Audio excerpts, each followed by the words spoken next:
আপনি কোরআন পড়লে যেদিন জান্নাতে যাবেন সেই দিন বুঝতে পারবেন যে কোরআনুল কারীম কত বড় নিয়ামত আপনার কাছে এসেছিল। আজকে এই আলহামদুলিল্লাহটা ওই আপনার মুখের আলহামদুলিল্লাহ বলার মতো নয়। আমরা পানি খেলেও বা আপনি অসুস্থ থাকলেও আমরা জিজ্ঞেস করলে আপনারা বলেন আলহামদুলিল্লাহ। আসলে কোরআনুল কারীম বান্দার প্রতি নাজিল করে দিয়ে আল্লাহ এইভাবে আলহামদুলিল্লাহ শুনতে চায়নি। আল্লাহ যেটা দেখাতে চাচ্ছে তা আপনি একটু লক্ষ্য করেন। যদি বলা হয় এখানে যারা রয়েছেন আপনাদেরকে উপঢৌকন দেওয়া হবে, প্রত্যেকের হাতে পার্সেল পৌঁছে গেল, সর্বশেষ পার্সেল একটি বাকি আছে যেটা ওই সর্বশেষ ব্যক্তির হাতে পৌঁছবে।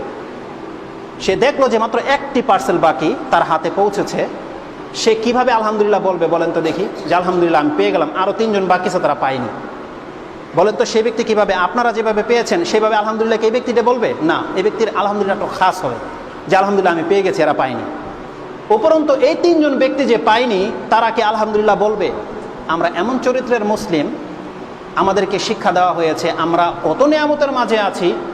আপনি আমি বাহ্যিক নিয়ামত বুঝতে না পারলেও আমরা যে কত নিয়ামতের মাঝে আছি আপনি হয়তো জানেন না, বুঝছেন না। এই জন্য আমাদেরকে শিক্ষা দেওয়া হয়েছে বাহ্যিক কিছু জিনিস আপনি না পেলেও আমাদেরকে শিক্ষা দেওয়া হয়েছে যেন আমরা আল্লাহর প্রশংসা করি। কিন্তু আমরা এই মুসলিম হইনি এখন পর্যন্ত। আমরা পেলেই সন্তুষ্ট হই না, আর না পেলে কি করে